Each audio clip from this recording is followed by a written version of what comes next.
Pemirsa, terima kasih Anda masih menyaksikan Apa Kabar Indonesia Siang. Kita ke informasi berikutnya, pemirsa. Dituduh mencuri ponsel, seorang santri di Boyolali, Jawa Tengah dibakar oleh tamu ponpes. Ya, korban mengalami luka bakar serius dan dilarikan ke rumah sakit. Sementara itu, pemirsa, pelaku diancam hukuman 15 tahun penjara.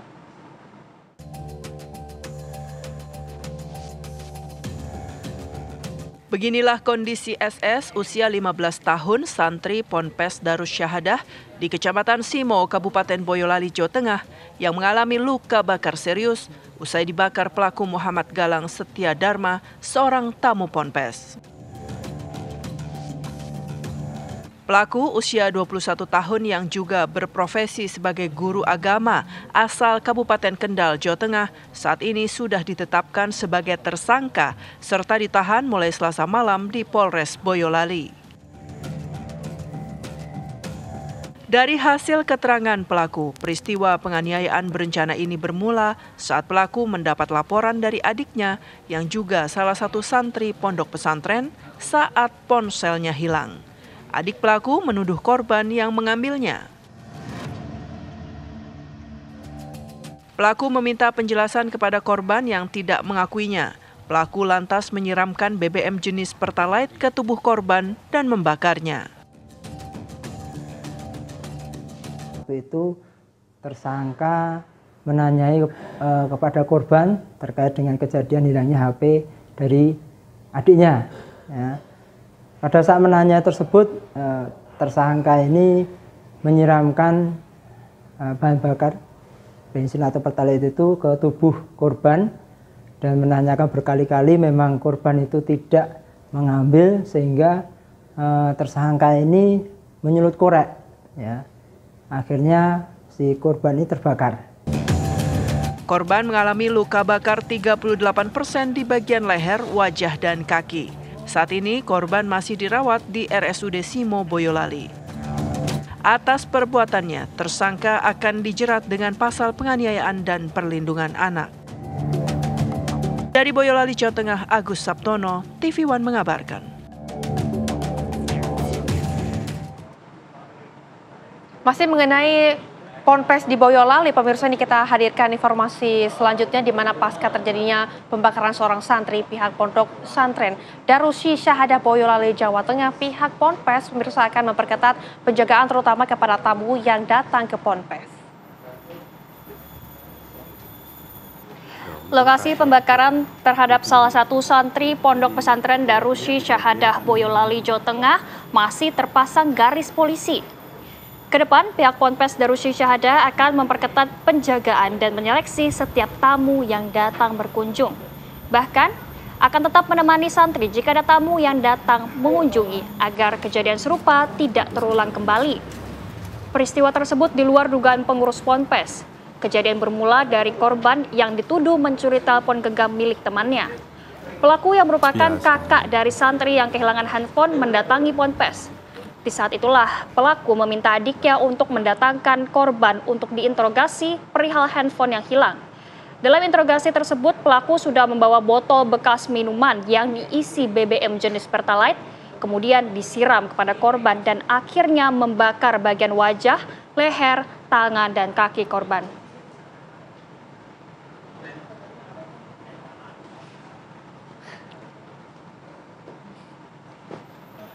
Iya, sebagai apa nih, Mbak?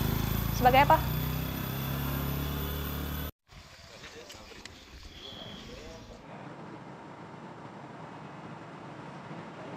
Pemirsa, kami akan mengajak Anda untuk berbincang langsung dengan Pak Kosdir Ridwanullah, perwakilan dari Pondok Pesantren Darus Syahadah. Assalamualaikum, Pak Ridwan. Waalaikumsalam warahmatullahi wabarakatuh. Pak Ridwan, mungkin boleh diceritakan sebelumnya kejadian ini seperti apa sih, Pak? Ya, menurut informasi yang terhimpun, baik dari korban maupun dari saksi dan juga informasi kepolisian, bahwa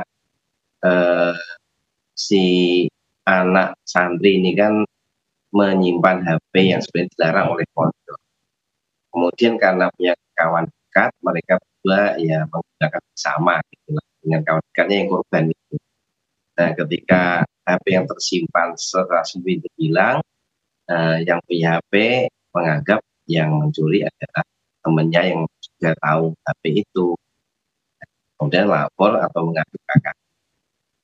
Tetapi peristiwa ini bergulir pondok waktu itu, HP yang tersimpan. Kemudian datang kakaknya bertamu, tamu-tamu yang lain, ada Isa bertamu, kemudian bertemu adiknya. Nah, pertemuan itu kemudian mungkin ada pikiran apa saya kurang tahu, adiknya kemudian memanggil teman itu dan bertemu dengan kakak. Ternyata terjadilah seperti yang terjadi lokasi di dalam kamar tamu, kemudian para santri dan ustadz yang keliling juga melihat kok sudah malam kamar tamunya masih nyala. Ketika oleh ustadz itu lampunya mau disuruh matikan, ternyata baru mau deket, ternyata ada letupan api yang ternyata korek yang menyalakan dan kemudian terbakar itu, dan akhirnya didor untuk di apa namanya itu supaya terbuka. Akhirnya alhamdulillah juga di dalam dan si santri sedang berkeliling untuk mematikan api, dan oleh ustadz dan santri kemudian dimatikan dengan disiram air. Begitu yang terjadi, kemudian langsung oleh pihak pondok dibawa ke rumah sakit dan kemudian pelaku diserahkan kepada pihak yang berwajib dan sampai sekarang masih di kepolisian. Adapun korban sudah dirawat di rumah sakit dan ingin menunggu pemulihan sehingga Allah sudah menyembuhkannya. Gitu, Mbak. Baik. Pak, ini kami ingin tahu apakah pada saat kejadian dari pihak Ponpes ini adakah yang melihat begitu Pak atau yang berjaga di sekitar Ponpes? Oh, jadi di luar Mbak. Jadi kan biasa kalau malam itu santri-santri berjaga, sosok juga ada yang keliling gitu. Nah, karena itu kamarnya dikunci, jadi tidak ada yang melihat karena ya pikiran tamu kalau malam kan bermalam jadi sudah ya, tapi ketika lampunya hidup maka ustadznya datang untuk minta agar mau dimatikan lampunya kalau sudah malam, ternyata malah ada api gitu. Jadi kalau secara langsung ya nggak melihat, setelah dibuka baru ustadz melihat ada santri yang kakinya terbakar itu langsung dimatikan, kemudian dibawa ke tempat kamar mandi untuk disiram. Oke, Pak Ridwan, apakah ada jam kunjung Pak di pesantren ini? Jam kunjung ada, hanya kalau keluarga santri memang dibolehkan menginap. Jadi dibolehkan menginap di waktu-waktu yang tidak ada pelajaran itu boleh berkunjung di ruang tamu. Kemudian boleh menginap. Maka itu adalah kamar untuk penginapan para tamu yang menginap. Gitu, Mbak. Baik, Pak Ridwan, ini kan kalau kita lihat ya informasinya kalau pelaku ini membawa BBM dari botol begitu ya Pak. Apakah memang tidak ada keamanan yang mengecek ketika seseorang ingin masuk ke Ponpes untuk menjenguk keluarganya atau seperti apa Pak? Ya, informasi yang saya terima dari saksi itu kan pelaku itu setelah ngobrol-ngobrol kemudian keluar sebentar.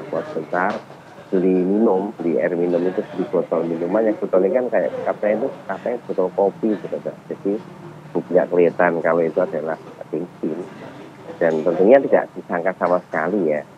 Setelah itu kembali ternyata bensin itu, tapi sudah dimasukkan ke botol kopi yang tidak kelihatan bahwa itu bensin. Oke, Pak Ridwan, ini kan katanya aturan untuk berkunjung akan diperketat. Apa saja Pak aturan yang akan diperketat oleh pihak Ponpes Pak? Ya nanti yang pasti kalau ada yang meminta ketemu malam-malam itu harus didampingi oleh bagian tamu.